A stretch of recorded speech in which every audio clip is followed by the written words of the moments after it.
Children laughing around you, these are the makings of you. It is true, the makings of you.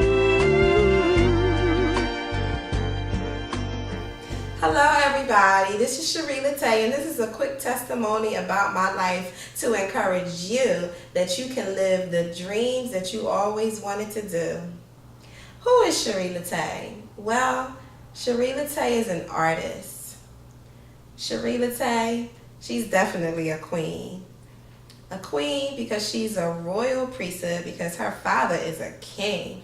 Go Jesus. Sherri Latae, she's Barbara Walker's daughter, a leader, a survivor, an innovator, a sister, a lover of life, an owner and operator of Sherri Latae Salon Couture. I can always remember being creative and an artist as a young child, very artistic, playing in my mother's cosmetics and in her closets, and always having a huge compassion for people. I always loved people. Always wanted to help them. I wanted to lead them. And I always liked having company around. Youngest of my mother's 3 girls. I asked my mom, did I ever have problems being lonely as a child? Because my sisters are 13 and 11 years older than me. She looked at me and she laughed and she said, never.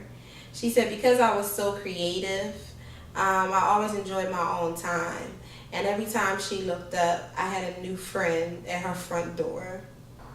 So I was sort of raised like an only child because my sisters, they were out of the house by the time I was 9 years old. So yeah, I was in the house being raised by my mother as the only child, fairly young. It seemed like I was the only child. I had kind of a rough childhood, I guess you could say. Dad, he was in and out of the picture. I had very bad asthma as a child, so I almost died a few times. I almost got put back in school because, I think it was like 3rd grade or something, because I was always out of school because of my asthmas, in and out of the hospital. And then being raised on public assistance, that has its hardships, its ups and downs. So that was another thing. And then my mother, she was crack addicted. So, these circumstances in life, they grew me up pretty fast, and they made me responsible at a really young age because I had been through some things. Also suffered some abuse or whatever. But it was fine because it made me. It really did. So it ended up being, in the long run, a blessing in disguise. I've seen how it's turned me into a stronger woman. Like I said, way more responsible, way more appreciative of life. It's done me good, I wouldn't change a thing about my childhood, even as rough as it was growing up or whatever. So, like I said, they grew me up really fast or whatever, and they pushed me into the arms of God, because when you're hurting as a child and daddy's not there, when you expect him to be or want him to be, or mommy, she's there, but she's not there, and then you're kind of like the only child because all your siblings are gone. It, kind of makes you a little lonely or frightened, or, because all of your resources, which, normal kids are supposed to have, mommy, daddy, sister, brother, they're kind of sporadic or not mentally or physically there. It's a little frightening. So it gave me a prayer life, like really young. My circumstance, like I said, it pushed me into the arms of God, like really fast. So I became spiritual as young as I can remember, probably 4, 5, 6. Like I know I was like really young and I can remember praying. Always loved to pray. So yeah, it made me really spiritual, really young. And what it also did, it encouraged me to be completely the opposite of my life's hardships and my misfortunes. So it encouraged me to, I guess, be an achiever or an overachiever in some matters, because it gave me a hunger and a desire to to know the other side of, my misfortunes or whatever. And it also gave me a big heart and compassion for broken and hurting people, like myself as an adolescent. So I wanted to help people who, had suffered what I suffered, or like I said, somewhat of a hard childhood, because there's people that had way more worse circumstances. What is my life purpose? Well, my life purpose, I was told it's really a life assignment, life purpose, whatever you want to call it. I started doing hair when I was 11 years old. I can remember starting braiding hair that young and doing people on the block, putting in relaxers. And I started actually my salon business full-fledged in my mother's kitchen at age 14 in 1996. I had a printed price list. I went to my sister's house, printed up a price list. I had appointments. I had products. I had the stove with the Marcel curling irons. I was the bomb. I was doing it. Couldn't nobody tell me anything. At 14, I had appointment books, everything. Doing weaves, ponytails. I was the bomb. Couldn't nobody getting paid, $5, $10, $20, 14 years old. That's pretty good. So when I turned 16, that was 98. I had just started my senior year in high school. And I can remember in the beginning of my senior year, like reality just smacking me in the face, like, oh my God, you're about to be an adult. Like, you're in 12th grade, it's real.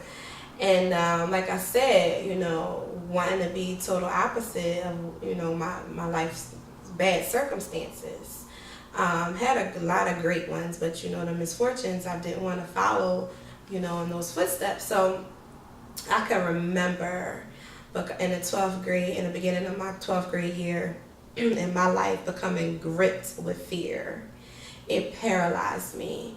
I didn't know what was going to happen with me. I didn't know what my life was going to be like. I didn't know what my future was going to tell. What was I going to do after I graduated high school? And then, my mother, around that time, I guess because I was more independent, I don't know. So I noticed her habit got worse, the older I got. So that started getting bad. So now I was worried about her. Is she going to live? Is she going to be at my graduation? She was all that I really knew, because she was the only one who was present, growing up. So that paralyzed me. It was horrible. I was depressed. It was crazy in my 12th grade year. I'll never forget those emotions. So it paralyzed me with fear so much. All I could do was pray. So it sent me, like I said, into God, even deeper. That's when my relationship with God got a lot deeper. So that's all I knew was to pray. And so I prayed really, really hard, because like I said, I was paralyzed with fear. And I prayed and went to church to seek God, because I wanted a purpose. I needed to know my purpose. What was my direction in life? And I needed answers. And I needed them quick, because I was in the 12th grade. People normally start planning for their life in 11th grade. No, it's now, and I need to get this together. So God, being faithful, He answered very quickly. He answered me quickly. To my amazement, I remember the direction He gave me really fast, and people around me noticed it. They noticed. He gave me a purpose and a life plan. And so basically the purpose and the plan that He gave me, which is a miracle, because I know some people still in their 60s and 30s, 40s, and still don't know. It's just seek your Creator. He made you. So He gave me a purpose and a plan at the age of 16 years old, in the beginning of my 12th grade year.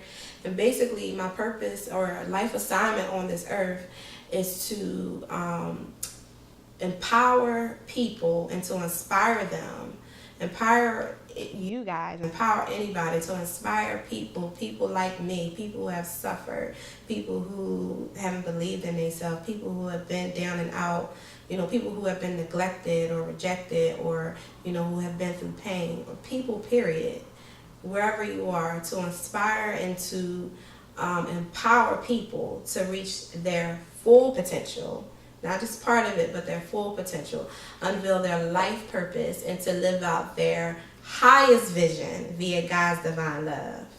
So that's the vision and the purpose that he gave me in life, to help people. So both of my parents, because I had talked to them about, how God had given me my vision and where he was taking me with that. Because hair school was involved, because he did put a stamp on me doing it via the beauty industry. So both of my parents, they did not support my plan to start hair school. They wanted me to go straight to college, like most parents do. That's the American dream. You're right. But anyway, they wanted me to go straight to college. But that wasn't my dream. And it was theirs, but it wasn't mine. And they had it for good reasons. I know their heart was perfect, but that was their dream. It wasn't my dream. You see, in life, something I have learned with dealing with the public for over 20 years now, you have to follow the gift God has placed inside of your heart, not in the hearts of other people, because they're not living your life. You're the only person that's living your life, and you know what you like and who you are, So you have to follow your dream, not what your parents want, not what society says, but you have to do what God has placed in your heart. And what God wants you to do, not what people say do, not what your parents say do. Because guess what? God made you, and when he made you for a specific purpose. Like, for instance, okay, my cell phone, it was made for specific reasons. Like, it wasn't made to eat, it wasn't made to play ball, it wasn't made to put on. It was made to communicate, to take pictures. It was made for that. So you can't eat it, you can't play ball with it, because that's not what it's for.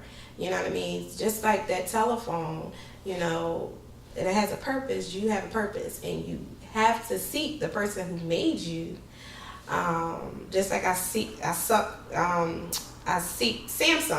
how with the operations or whatever, how to, do my phone. You have to seek your creator, who's not Samsung, but it's God, because he made you, so he knows what your functions are. As much as your parents love you and they have the best for you, they're stewards. They're stewards. They're not your God. They're not your creator. You can't do them. They don't own you. God owns you. So he knows everything about you, and you need to seek him about what you are and who you are, in spite of how it might offend them. Our parents, they mean well, no disrespect towards them. They mean very well. They love us. But, I have seen 80% of people, 80% of the time, in circumstances that I've seen, where parents are dream killers, and they kill their children's dreams because they don't understand the vision, they don't understand the dream or whatever, so they project their limitations on their children. So most time, I see people who are living out a life that they don't want to live, and they're very unhappy. That's why we have so many unhappy people in the world, because they don't know who they are, or they knew who they were, but they suppressed it because their parents or loved ones or whoever else wanted them to be somebody else. So we must follow our Creator's voice above all else. We have to follow his. Well, it's funny because I always remember growing up, and my mother, I always remember hearing my mother say, "You was a determined ass, you so determined," but like in a negative light, because when I wanted something, I wasn't going to stop, and I was hard-headed, I wasn't a perfect child or whatever. So in this case, I guess you could say my determination and me being a hard-headed kid or whatever, it paid off, because I worked the plan God gave me, which was contrary to what my parents wanted me to do. And the plan he gave me to do, he listed it out, was so amazing. Like, it was so amazing. Like, he really answered the prayer. Like, he told me, he said, you know, you're going to go to hair school, you're going to be a successful stylist, you know, you like fashion, so you can dibble into that too because it's connected into business. So you go to hair school, graduate, get a successful salon job. While you're in a salon, you know, building up your clientele, you can go to college as well, and then you know, get your degree in fashion merchandising. Yes, he told me just like this. It was crazy. Like, we'll talk about that in another video. And then, you know, after that, you'll graduate, work in the fashion industry while still doing hair, and then probably around age 35. Well, this was, I just knew it's a salon. He said you're going to have a salon. He also told me that he was going to heal my mother. He told me that I was going to have to get married and have children. And he told me I was going to be a huge asset to my community. These were things that I got like at 16 when I prayed. So yeah, so he's been being very faithful with his plan to me. I had kind of put the age limit of 35 because I was like, okay, around this time. But yeah, you know, God likes to kind of remix things or do things his way. So I did start my own business at age 27, which was 8 years premature to what I thought. And next year, 2015, in the fall, I will be returning to college to finish out getting my bachelor's degree, which I will be a senior, and I only have a semester left to finish. Then I'll be having my bachelor's degree. And praises be to God, he healed my mother. It'll be 8 years, and she has been living free and happy and blessed. God is faithful. Still waiting on that marriage and that kid, but I know he did those things, so, you know, he's faithful. How do I do it all? The grace of God. But some of the tools that he has given me to be able to work his plan or purpose and my purpose and everything. Basically, to accomplish my purpose, some of the things that I utilize, my spiritual gifts of service, of helping people, of encouraging people, of prayer, intercessory, evangelism, prophecy, and my natural gifts of cosmetology, of course, and beauty, leadership, teaching, being an innovator, and all of that, and art. At Sherri Latae Salon Couture, we do have a mission statement, and the mission statement is parallel to my life purpose. And basically, our mission statement states, we at Sherri Latae Salon Couture are heralds of God, using the profession of cosmetology to help lead the everyday woman into the ideal Proverbs 31 woman. We aim to increase women's spiritual, mental, physical, and financial well-being so that their overall health and wellness is in excellence and that they're leading balanced lives. We execute this with poise and excellence and grace to provide every client the couture experience.